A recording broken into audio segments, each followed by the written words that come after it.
You're number one on our hit list. We're going to get you. You see day after day the aircraft invading your airspace. You see the circumnavigation of your home islands by the aircraft, by vessels now. And you're uncertain about America's support. You're uncertain about Japan's support. You're uncertain about Vietnam, all these other countries that may come to our assistance. We don't know. Of course, you're going to be demoralized. They get a sense of futility. We cannot win. What can we do but just surrender and let them march in? So it's to build this sense of futility, the sense of we are doomed in the minds of the people of Taiwan. The constant narrative from the CCP propaganda organs is inevitable victory for China. You will lose.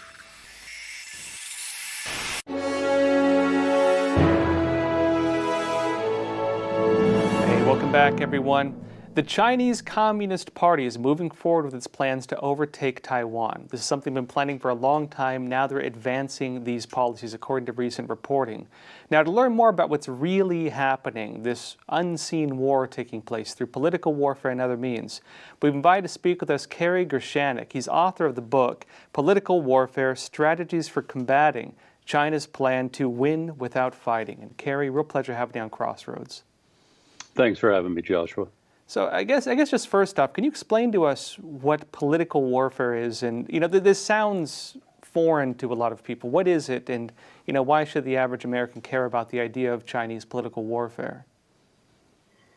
Americans ought to care about political warfare because that's the means that the Chinese Communist Party is going to employ or hopes to employ to defeat the United States, to annex Taiwan without fighting a kinetic war. Doesn't mean they're going to defeat us. They're going to overtake us as the global hegemon, to use their terminology, without struggle. They intend to have a lot of struggle, invest a lot of effort, but they want to win without going to kinetic, conventional, or worse types of warfare.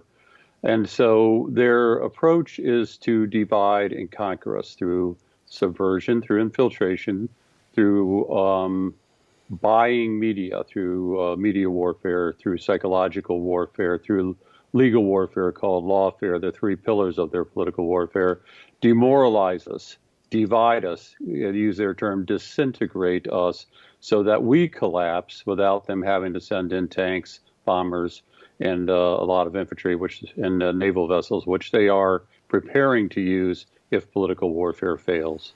Now, I want to go into some of these topics with you, how they plan to disintegrate the American system, how they're waging what you mentioned is, the three warfares, tactics of legal warfare, psychological warfare, and media warfare. I would talk about this in a minute. But first, let's talk about what's happening specifically with Taiwan. We recently saw the Chinese Communist Party overtake Hong Kong, and I know a lot of Taiwanese took that as kind of a shot over the bow. Is it realistic that they're going to invade Taiwan? Is this an unconventional takeover? How is this takeover going to look, and what are they planning right now? With the Chinese Communist Party, nothing's off the table. They are at heart opportunists. They're Leninist. They have a tradition that goes back thousands of years that the Chinese Communist Party built upon regarding how to conduct political warfare, but how to conduct straight-on kinetic warfare as well. So they'll use any means to achieve the Chinese Communist Party's objectives. So invasion is not off the table. The approach that has been taken was to use political warfare to, again, divide, demoralize the people on Taiwan and have them just collapse and fall within the into the arms of the People's Republic of China without a fight. That hasn't worked. The people of Taiwan, where I lived much of the last 3 years as a Taiwan fellow, the people of Taiwan aren't buying it, and Beijing knows that. So they're building up the military side, as they've been doing for several decades, with the intent ultimately of using force if they have to, or they feel they have to, because political warfare is not working sufficiently to subvert the people of Taiwan, so it will collapse and fall into their hands. So again, nothing's off the table, Joshua. When it comes to kinetic warfare, tanks, bombs, guns, planes, the kind of warfare we usually think of, I heard recent assessments saying that if the United States were to engage with the Chinese Communist Party, for example, for a war over Taiwan, that war games predict the U.S. would lose. I've also heard mixed analysis on this, though, that Taiwan itself could actually give the Chinese Communist Party a run for its money. And there's also the possibility of other countries stepping in, Vietnam, maybe even Japan, maybe Australia. What's the reality in terms of this? What have you seen? I've been working with Taiwan, the Republic of China, for about 3 decades, and a lot of that was on the military side. There's improvements that President Tsai is making right now to the defense capabilities of Taiwan that are long overdue. There's been policies the United States has inflicted upon Taiwan that contributed to the weakening of its defense. Internally, there's got to be a lot of changes which are beyond the scope of our discussion today, but that's another good 1-hour discussion of improvements that Taiwan needs to make to better its armed forces and its capability nationwide. Key term here. It's not just the guys and gals in uniform with the fixed bayonets. It's everyone in Taiwan that needs to take a model from, say, the Baltic nations or Switzerland, to make it just hell on the PLA if they land any soldiers or Marines on Taiwan soil. Everyone is in the fight. Behind every tree, there's someone with a rifle, and they're going to be picking off these only sons of the families on mainland of the People's Republic of China and send a lot of them back in body bags. That's what is going to be needed, but again, beyond the scope of the political warfare discussion today. So a lot of work needs to be done, but again, President Tsai, to her great credit, is making great progress with the team she has in place there. And the United States, to its overdue credit, is now being much more realistic in the way it's supporting Taiwan. And so that means a lot more military sales, but I think a lot more intelligent interaction, and hopefully a lot more Taiwan Marine, Taiwan soldier, Taiwan airman, Taiwan sailors side by side with Americans counterparts, and training together so that the capability of the gunfighters on the Taiwan side gets dramatically enhanced. Now, a lot of people would say, wouldn't this work against the Chinese Communist Party if it took Taiwan, especially by military force? Wouldn't this set a bad example? Wouldn't it get it sanctioned even deeper or cut off from the international trade system? Or does the CCP have, protocols to deal with this already? In other words, is the benefit of the CCP taking Taiwan worth the backlash for doing so? I'm not a psychologist, don't play one on TV, but I think in Xi Jinping's mind, it doesn't matter what the price is. They didn't care a hoot what the world thought when they basically took Hong Kong many, many decades before the agreement with England said that they were supposed to take total control. Didn't care about international concerns when they took Tibet. And, the genocide against the Uyghurs, they don't care. They have the world's most heavily resourced propaganda machine ever in the history of the world. It's the envy of Joseph Goebbels, Adolf Hitler, Joseph Stalin. They have the most impressive, in a very malign way, political warfare, psychological operations, propaganda tools of any force in the history of this planet, and they intend to create a sense of amnesia within the world population, as they did about Tiananmen Square. Effectively, that massacre, their hope is take it and everyone will forget. They'll just be rolling in money coming out of the PRC. That's why we have to get very serious about making it hell to pay for Beijing to even consider setting any PLA troops on Taiwan soil. You have to be able to effectively deter China, the People's Republic of China. You have to then be able to confront and defeat them militarily so they will stop and say, no, not worth the price. Now, Taiwan has been kind of ground zero for a lot of the policies that the CCP is using in other countries, like the United Front, exactly, like psychological warfare, media warfare, academia takeovers, buying off politicians, these types of operations that kind of slow boil a society. Taiwan has pushed back against this. From what I remember, they even actually banned United Front operations. And as you mentioned, a lot of these operations are kind of generally well known in Taiwan. When you talk about political warfare, what is the lesson Taiwan has taken, and what are the areas that people in Taiwan look at? I mean, is this just common knowledge in Taiwan, or how is this viewed? It's complex, Joshua. It's not as clear-cut as we would like to think it is. Yes, Taiwan is number one on the CCP's hit parade. They got Hong Kong, and now to achieve what Xi Jinping and his China dream has euphemistically called reunification. It's annexation, but he calls it reunification of China. They have to take Taiwan in the CCP's mind. The United Front operations going on in Taiwan are multifaceted. They include retired military. They include they include people in government and retired from government. They include business. You cannot outlaw all of that. Complicating the issue, as I point out in my book, the chapters on Taiwan, we have the legacy of the White Terror, the KMT, when they were in charge, and Chiang Kai-shek. It was a fascist regime. It was brutally repressive in its own right, nowhere near the level of Mao Zedong and the Chinese Communist Party, what they were doing on mainland China. But there is that legacy after Taiwan democratized in the 1990s with President Lee, and there's again a study that I've made of that historical era in the book.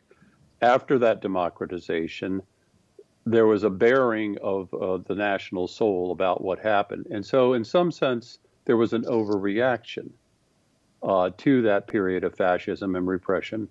And so the laws make it that have been in place for many years make it difficult to go after people who are spying for the People's Republic of China, those who are organizing United Front organizations, the pan-red academics who infiltrate many of the very, very prestigious academic institutions that I saw when I was there over the past 3 years and over previous years. So it's a little bit more complicated issue there, but steady progress is being made, giving law enforcement the tools that it needs, giving it the legislation it needs. And then the military, again, has a very circumscribed role in that, but at least the military has the capacity to recognize political warfare. That capacity has disappeared and throughout a large part of Taiwan's civil society.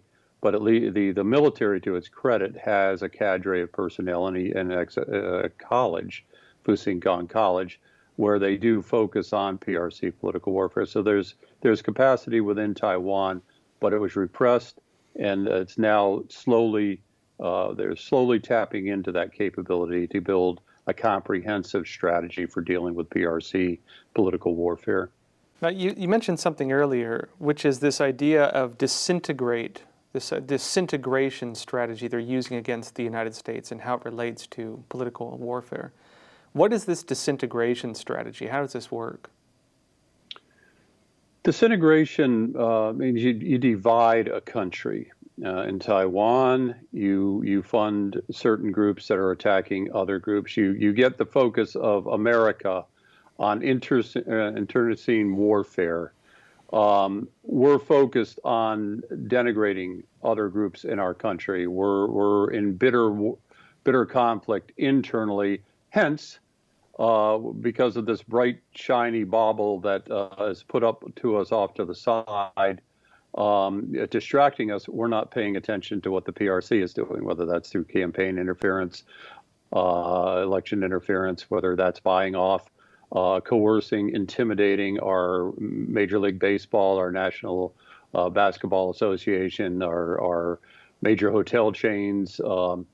We just aren't focusing on that. We're so focused on fighting each other that we slowly collapse, we disintegrate without even recognizing the war the PRC is waging against us. That is a foundational element of the disintegration strategy. Get us to fight each other so we ignore the war that the PRC is waging against us. Now we hear a lot of different sides to this. We hear in the U.S., for example, academics, think tanks taking a lot of money from the Chinese Communist Party. We hear about politicians going on paid trips to China. We hear about student groups tied to the Chinese Communist Party, like the Chinese Student and Scholar Associations, the Confucius Institutes, for example. We hear about media organizations having paid dinners and trips with the Chinese Communist Party. And you mentioned that it seems to be the case that there's kind of an orchestration of front operations in order to create these illusions, whether it's distracting people, dividing people, turning people against each other, and so on. Is it accurate to say that these networks of influence, these infiltration networks, that they're used by the Chinese Communist Party in concert with each other to create events? Is this how it works? Nothing happens by accident out of the Politburo. It's a very centralized effort under the United Front Work Department, under the Propaganda Department, which they have euphemistically changed the name to Publicity Department, but in Chinese they still refer to it as the Propaganda Department. All of this is very well orchestrated. Yes, there's some decentralization of operations and activities, but the bottom line, everything is very centrally orchestrated. The amount of money, the billions of dollars, especially since the 2004-2009 timeframe, but again, won't go into a great deal of detail on that, but not just media warfare, setting up platforms owned, operated by the PRC, but also co-opting, taking over once prestigious news organizations, taking over organizations globally, feeding, as they do in Southeast Asia, for example, in Africa. They have news organizations that have been well established in those regions that now basically just print or broadcast material that Xinhua, that China Daily, People's Daily, even PLA Daily, just feed them verbatim because of money, because of different ways that they either obtain cooperation or intimidate and coerce. So again, the effort globally is very well orchestrated in terms of media warfare, psychological operations, those three pillars, lawfare. It's very well orchestrated. The United Front Work Department is massive. The number there's hundreds of organizations in the U.S. alone. There's organizations in Taiwan, as we've discussed, that the National Security, the NSB, the National Security Bureau, and the Ministry of Justice, they are aware of the role these organizations are playing, but right now they don't have the legal tools to go after these United Front organizations for fear that they'll be accused of repressing human rights and repressing the freedom of speech that has been so carefully and hard fought for in Taiwan. Now, we talked briefly about media warfare, which is control of news outlets or information outlets, not just media organizations, but even social media, even online platforms of other types, controlling Yes. the ways people can communicate. But you mentioned that as well, that this is part of a three-tiered strategy, which is the three warfare strategy, which also includes psychological warfare and lawfare or legal warfare. How does media warfare tie into this, and what is the overarching strategy with the three warfares? You control the information that people get to use their cognitive abilities to make decisions, to understand the situational awareness of what's going on around them. You control the people. So I mean, that's a given. That's a very, that's PsyOps 101. But they take, that's the foundation for this massive global effort to control news organizations, and not just make it appear that it's coming out of China. This is China's views, but making it appear that it's coming out of Zambia, that it's coming out of Malaysia. It's under what we used to call front organizations now, once legitimate news organizations that have been taken over effectively, either through money or infiltration or coercion, just buying the parent organization alone. You're able to dictate the news content and the editorial policies of those news organizations. So media warfare plays a massive role. The media warfare consists of social media warfare, as you've alluded to. That's a very powerful force right now.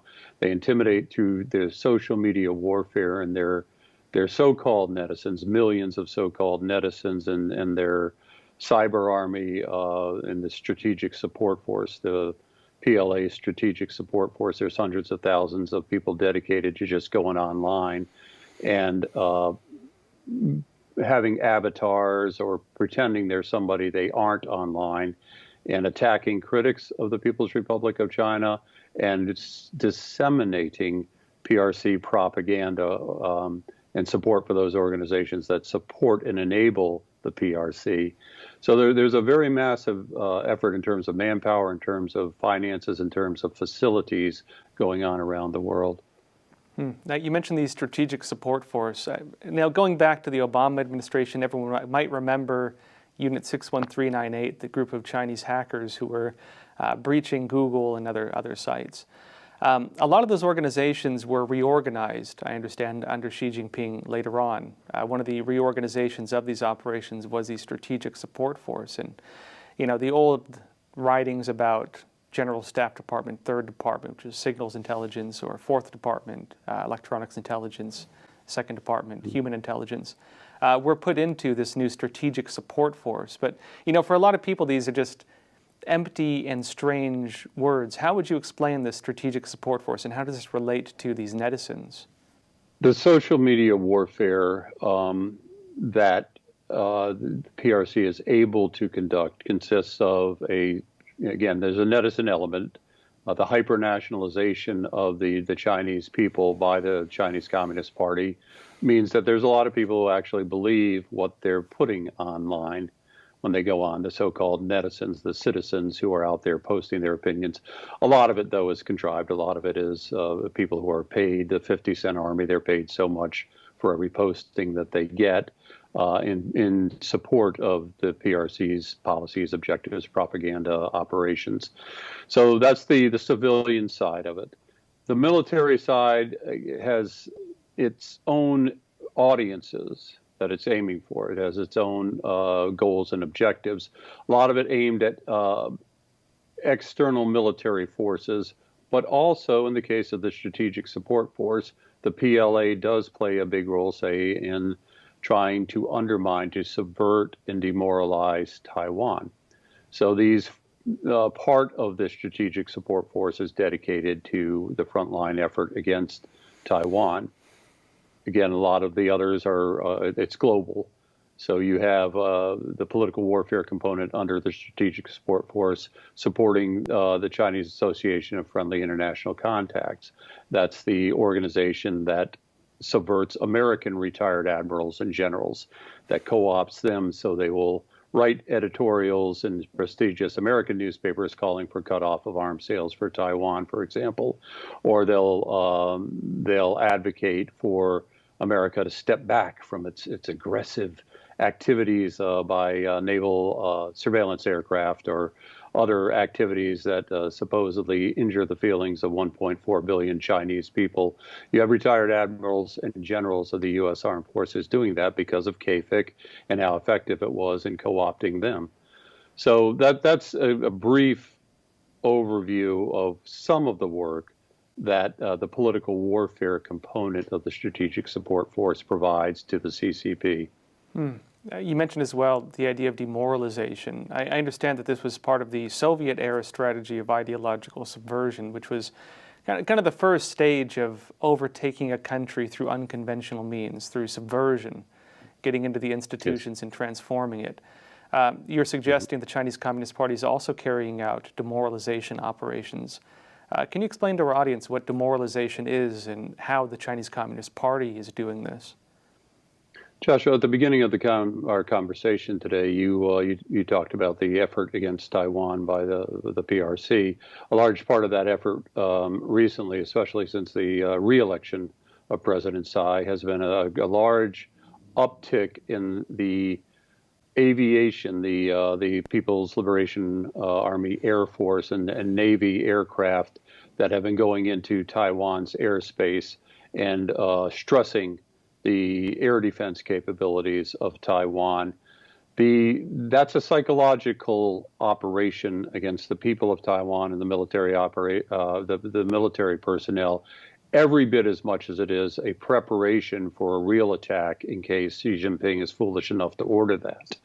So let's look at the demoralization outcomes that the CCP expects by these large-scale interdictions of Taiwan airspace. The constant narrative from the CCP propaganda organs is inevitable victory for China. You will lose.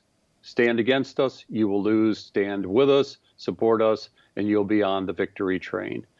Okay, so you demoralize the people of Taiwan, according to CCP thinking, if you constantly show that their air defense capability, their aged F-16s, cannot stand up against our large amount of modern bombers, a lot of the aircraft, the fighters, et cetera, that they took our technology and applied it, gave it Chinese characteristics and built their own versions of it. You cannot win against us. Your air defense missiles, you haven't got enough of them. So it's to build this sense of futility, the sense of we are doomed in the minds of the people of Taiwan. This is the example you're looking for. That's how you demoralize the people.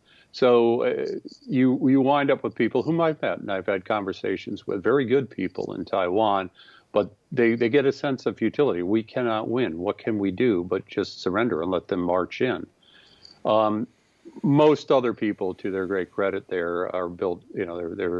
They're able to understand the game that's being played against them with these air incursions, but they worry about that. And on a daily basis, think about that. On a daily basis, you're about 100 miles from this militarily and economically powerful, expansionist, brutally repressive, fascist totalitarian regime that has said, you're number one on our hit list. We're going to get you. And you see day after day the aircraft invading your airspace. You see the circumnavigation of your home islands by the aircraft and by vessels now that they're sending around. And you're uncertain about America's support. You're uncertain about Japan's support. You're uncertain about Vietnam, all these other countries that may, heavy emphasis, bold, italicized, underlined, may come to our assistance. We don't know. Of course, you're going to be demoralized if you don't have some other means, some other input to give you hope and give you capability to be able to deter, confront, and defeat that expected attack by the PRC if one is to listen to Xi Jinping. You also mentioned how the Chinese Communist Party uses financial incentives with the purpose of creating dependence. And the interesting part of this, and now we hear the Chinese Communist Party using its One Belt, One Road initiative. We hear about castle diplomacy, where it's building these mansions for African dictators.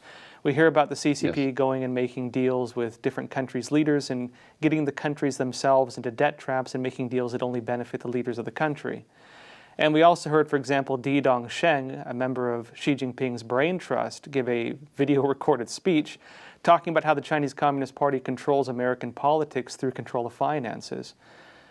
You mentioned in your book, though, this idea of how the CCP creates this dependency using finances. Can you explain to us how this works? Sri Lanka provides an excellent case study, but you could look at South America, you could look at Africa, you could look at all the 130 or so countries that have signed up on the Belt and Road Initiative.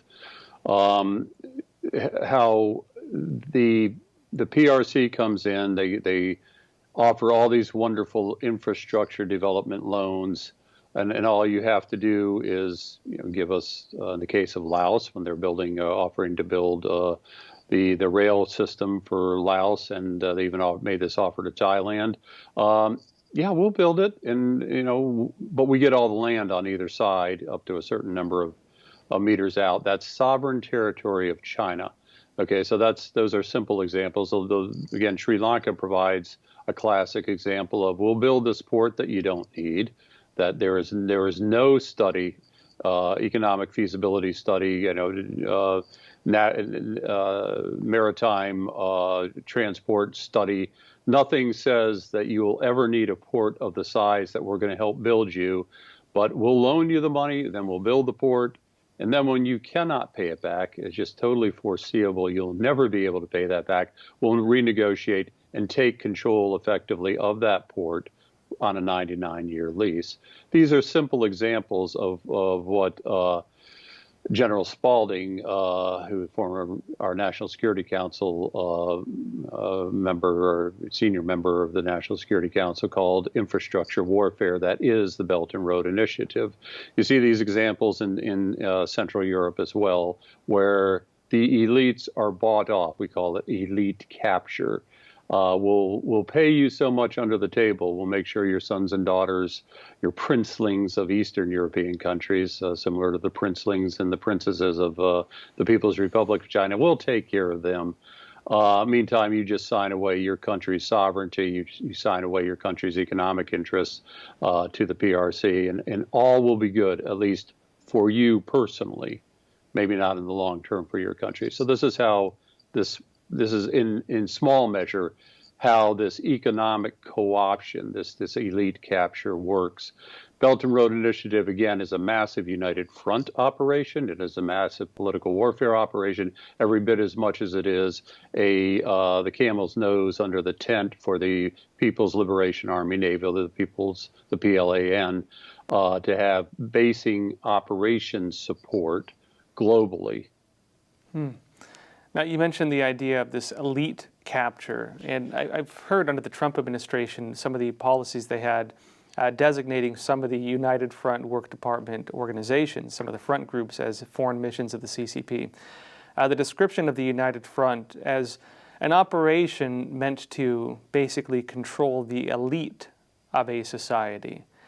To what extent would you say, based on your assessment and the organizations you've been watching, to what extent does the Chinese Communist Party control the elites in, say, Europe and the United States? I couldn't give you a percentage, Joshua. I think that would be unfair. I'm not qualified to make that percentage evaluation if that's the answer that we're looking for here.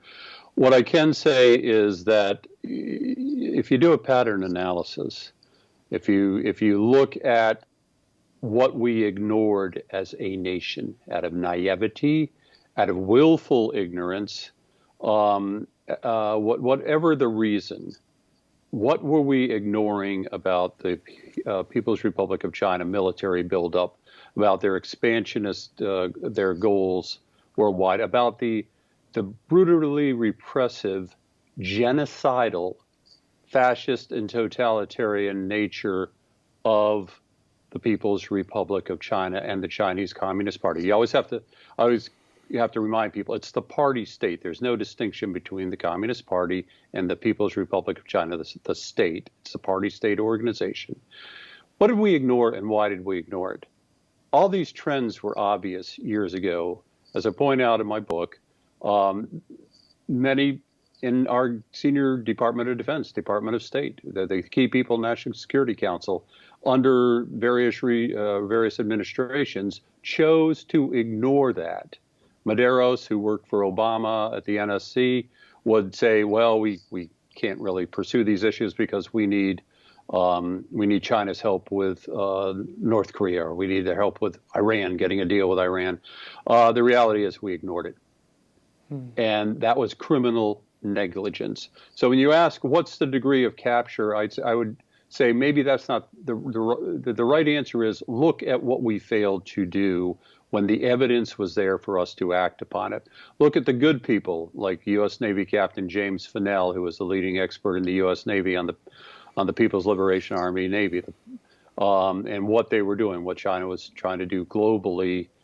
He was the one who called it early what they were going to do, building those artificial islands in the South China Sea. He was told effectively, sit down and shut up. It's not what the politicos want to hear. Why did we do that? Because we were captured one way or the other. Our elites were captured, whether it was ideological fascination with totalitarian regimes, and that exists in certain people, whether it was just peace, love, and happiness ideology that was instilled in them by the education institutions that have failed us in many regards, both on the civilian side and on our military academic institutions regarding preparation for this long, inevitable conflict with the People's Republic of China? I don't know. I mean, there's a lot of reasons why Americans allowed themselves to be fooled, allowed themselves to enable the PRC and the successes he had. Again, pattern analysis of what we failed to do and what we did do, and how hard it was to get done what, say, the Trump administration did, especially in the last several years of the Trump administration. It was incredibly hard for the Matt Pottingers, the Secretary Pompeo's, the Assistant Secretary Stilwell's, to actually get the ship of state headed in a better direction, not entirely the right direction. It was a massive effort to turn that ship of state in a better direction, because we had been captured or fooled through deception into accepting a rather benign view of the PRC. Now, we hear about the Chinese Communist Party promoting this China model. We've heard their assessments, many top leaders in the Chinese Communist Party talking about it, their assessment that America's on the decline as far as they see it, and they believe it's now the Chinese Communist Party's time to rise. As they push forward with these operations, as they try to overtake Taiwan, as they move forward with the Belt and Road Initiative to take Latin America, Africa, Asia, and then gradually Europe and maybe the United States eventually, they're promoting this new form of government, and including with their new digital currency, which they've partnered with the SWIFT payment system to bring international. They're trying to also replace the US dollar as the global currency, which makes sanctions basically useless. If the Chinese Communist Party achieves its goal, what does that look like for the world? What is the China model? You've quite accurately described key aspects of the attempt to usurp the role of the global hegemon here. The celestial empire, the center of the celestial empire, will again be China, and that world is a pretty grim world for anyone living outside China and for the vast majority of people living inside China.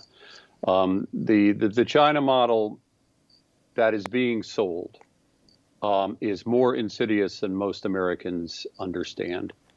For a long time, and I can't vouch for the current education system, but for a long time, Americans were raised to believe that democracy, freedom of speech, the amendments to our Constitution that gave us incredibly important rights that no other nation in history, we were exceptional, no other nation in history had quite the same rights and the same organization and to back those rights and laws to back those rights that we had in America.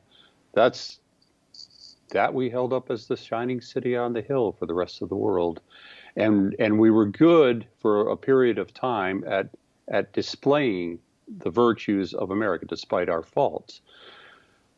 Now we're pretty much consumed with our own faults. We're fighting. It's not just bickering. It's a very vicious internecine warfare in the United States. We doubt ourselves. That feeds into the PRC's narratives that I alluded to earlier. That we're going to win. Our model is best. Democracy is not for the rest of the world. Our model, our totalitarian model, which they don't call it that, they'll just say authoritarian rule, but it's totalitarian. Go to, Merriam-Webster is on our side on this one. Every element of the term fascist, every element of the term totalitarian, China fits it to a T. Words are important. We need to use the right vocabulary when we talk about the PRC, and we'll come back to how our own terminology is helping us stumble. It's helping us fail in our effort to counter the PRC. Hopefully we'll come back to that later.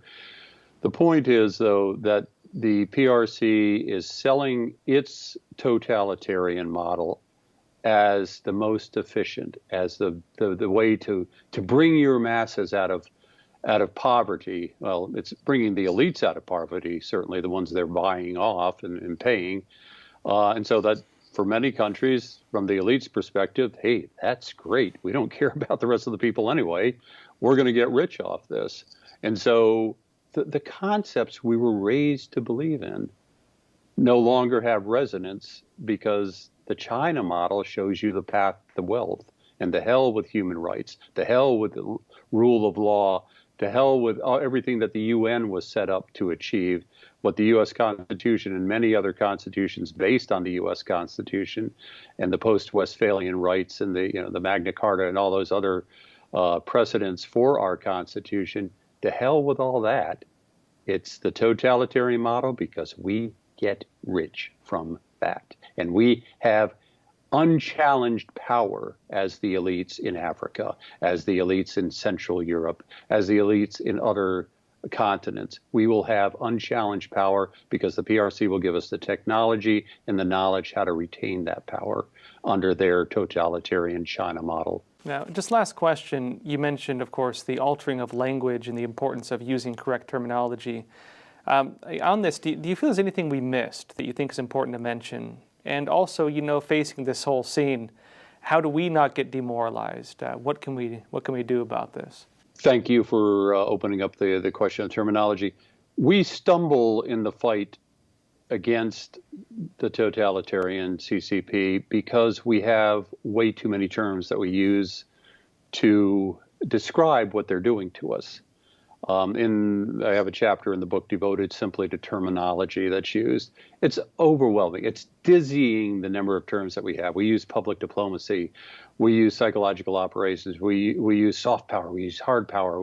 Joe Nye, the soft power guy, keeps reinventing himself with some kind of new power, whether it's hard power, whether it's sharp, soft, all the different types of power.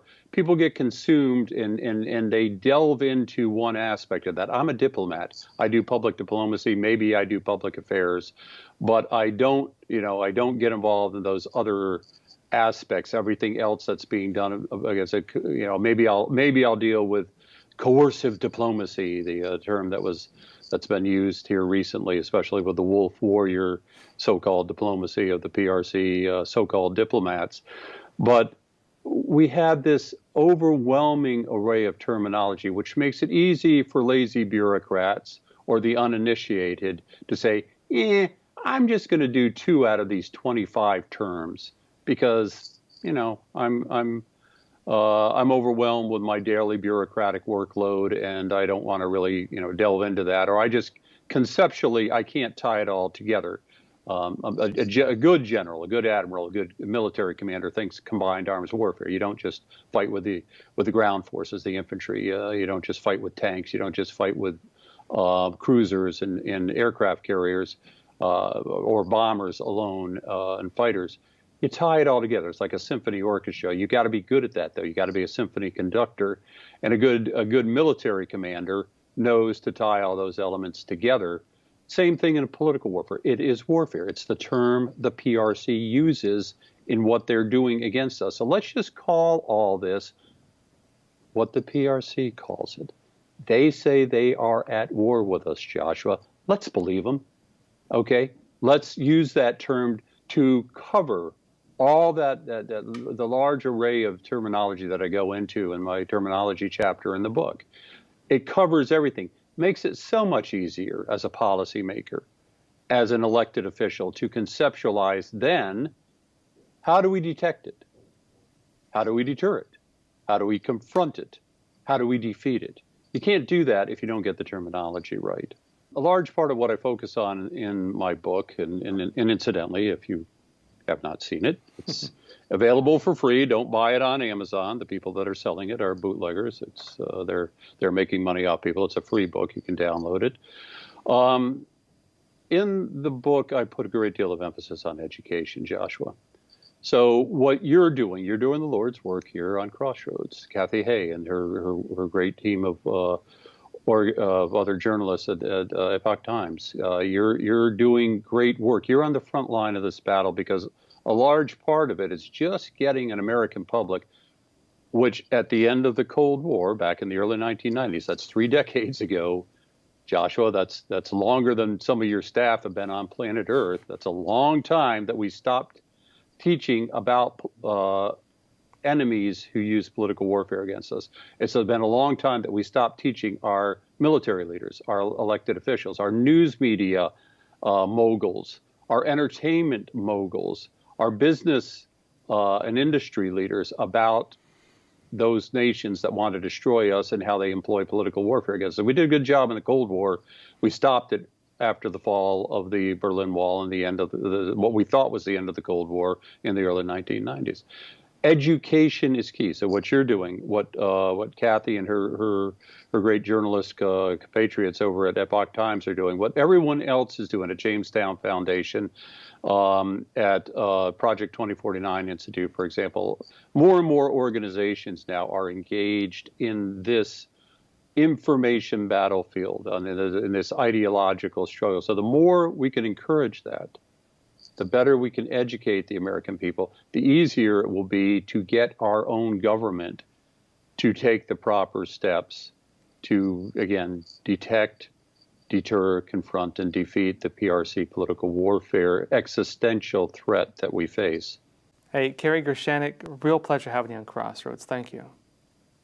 Joshua, thank you very much for the opportunity.